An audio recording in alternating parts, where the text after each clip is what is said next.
We've got flying cars. They're called F-crafts. We've got robots, primarily working off of AI.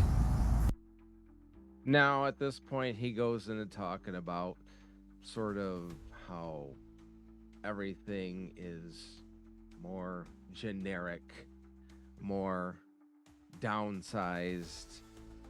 Doesn't necessarily say population control, but he says population control. So, yet another bullet point for things people talk about in today's era of conspiracies and whatnot. So, the 2010s must have been the en vogue time for time travelers to come back to our time to see what's going on. Because not only did that doc get released then, so did this next one we're going to quickly discuss. Another time traveler from another time with, well, let's just hear what he has to say.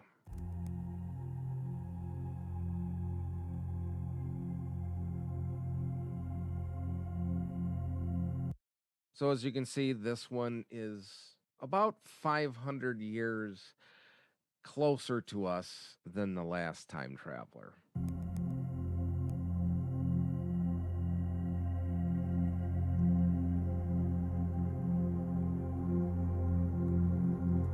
I came from the year 2492.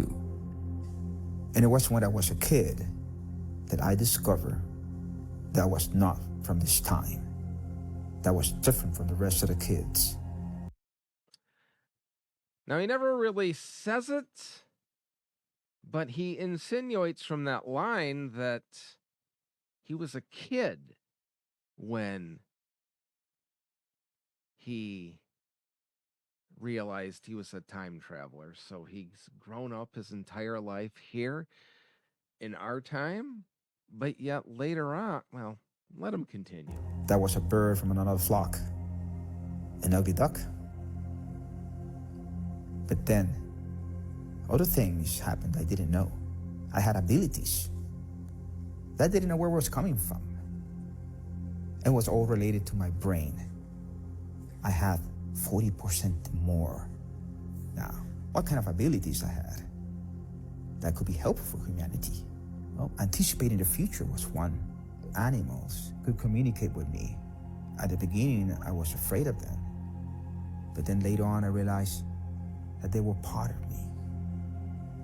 These animals reach out to me and tell me a very powerful message. And what was that? That we are all connected with them, and that they are connected with the evolved side. Means that they are spying on us from other galaxies. Now, this documentary is more of a new age doc, talking about the Enlightenment and how we should all be one, human and animal and Mother Earth alike.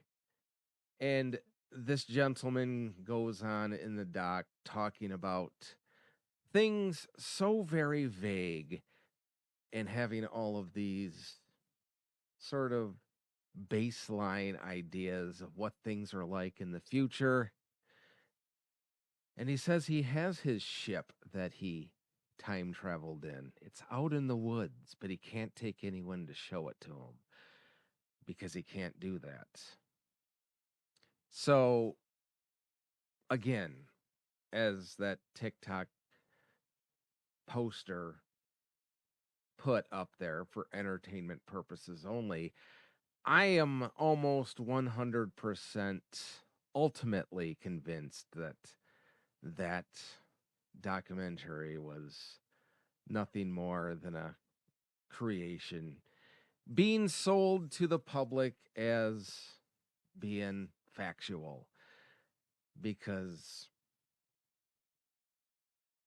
as somebody that is a believer in some things of the fringy variety, I need a little more concrete proof to label things as factual, or the phrase that I like to use all the time on this podcast, I need a little bit more empirical proof, proof that's verifiable.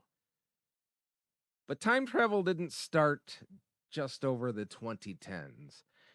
In the modern era, and I'm saying, say, the late 90s to now, time travel really took off way back in the late 90s and early 2000s because of one particular name that people that love fringe topics will easily identify. And that's one that I kind of got caught up in back in the day. The name, John Titor. And we all know about him from the Art Bell Show, or Coast to Coast to be more specific. On July 29th, 1998, Art Bell, host of Coast to Coast AM, was running what he called open timelines. He wanted calls from people who claimed to be time travelers. Obviously, this brought out plenty of kooks, but then a fax came in that felt eerily real. Dear Art, I had a fax when I heard other time travelers calling in from any time past the year 2500 AD. Please let me explain. Time travel was invented in 2034. Offshoots of certain successful fusion reactor research allowed scientists at CERN to produce the world's first contained singularity engine. The basic design involves rotating singularities inside a magnetic field. By altering the speed and direction of rotation, you can travel both forward and backward in time. Time itself can be understood in terms of connected lines.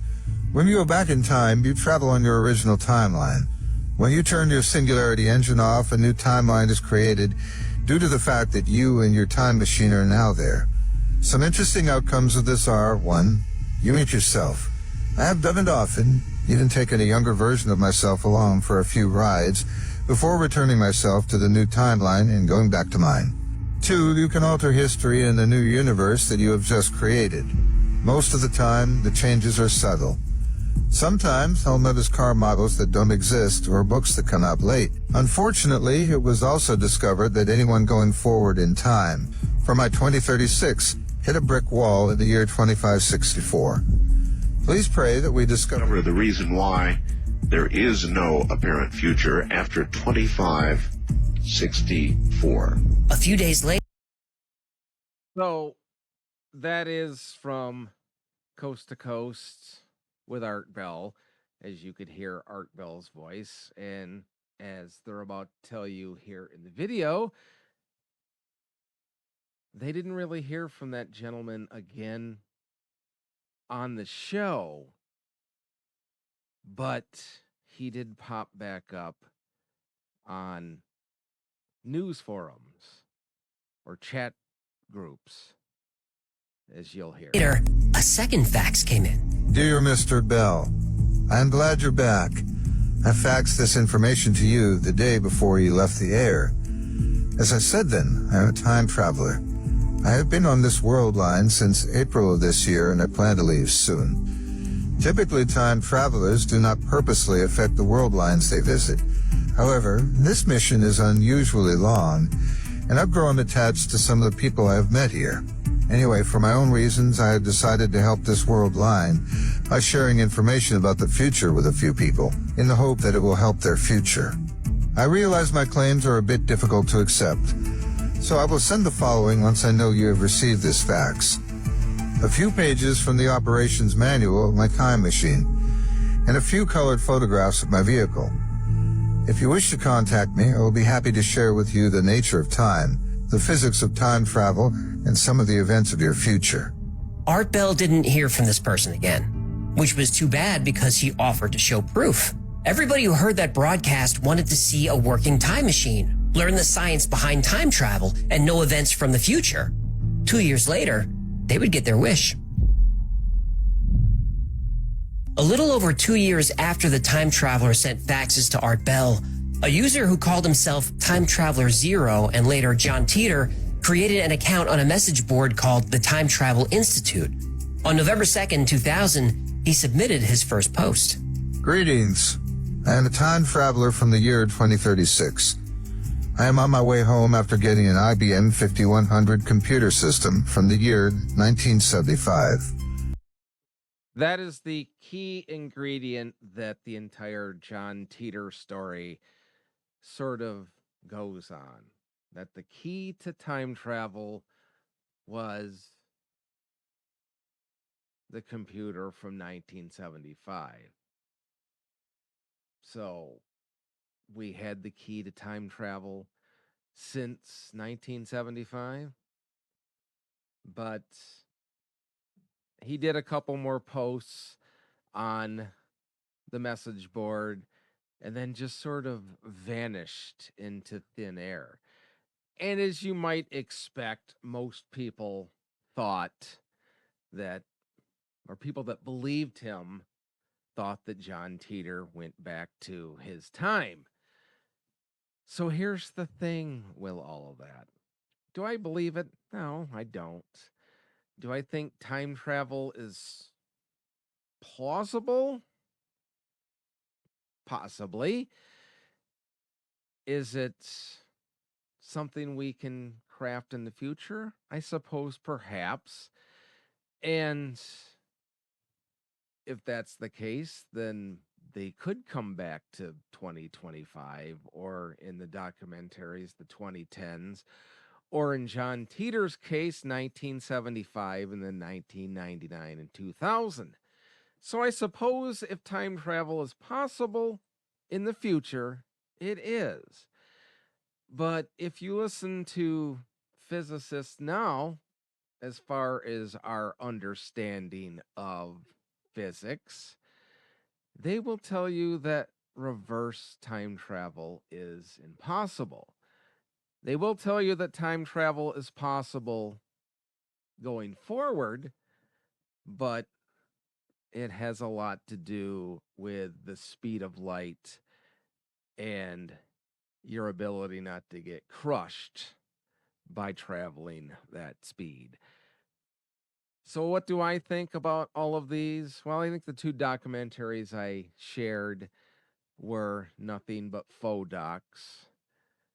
What do I think about the John Teeter thing? Even back then in my heyday of listening to Coast and all that stuff, I thought it was a fun story, but I didn't really believe it. I just think somebody kept expanding on the story that they were creating, and people are very creative, especially back then in message boards and chat groups, and even now calling up with stories and whatnot. So do I think time travel is possible? Maybe, I suppose. Do I think we have the technology now?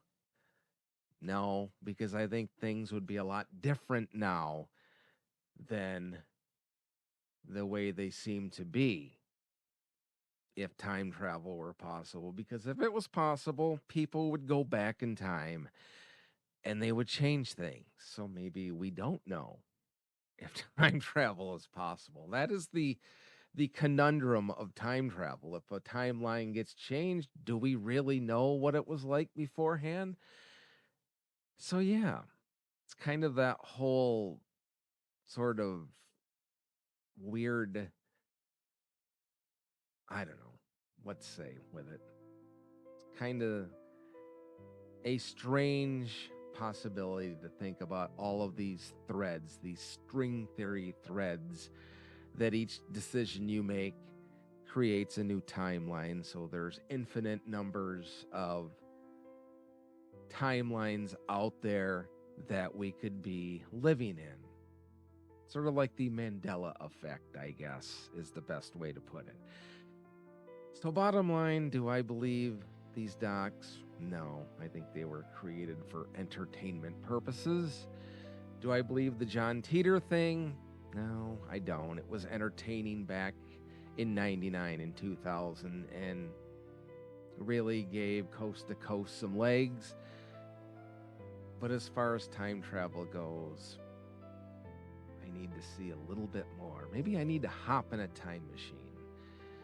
But for now, I just think it's nothing but science fiction. But hey, maybe you have different thoughts. If you do, let me know in the comments. And as usual, I don't have a closer for this podcast. So I'm going to quote a line from Futurama where somebody tells Fry, "Where's the thing, the lever that makes you travel through time?" And Fry says, "It's under the front seat." And he pulls out a bong. People that watch Futurama will get it.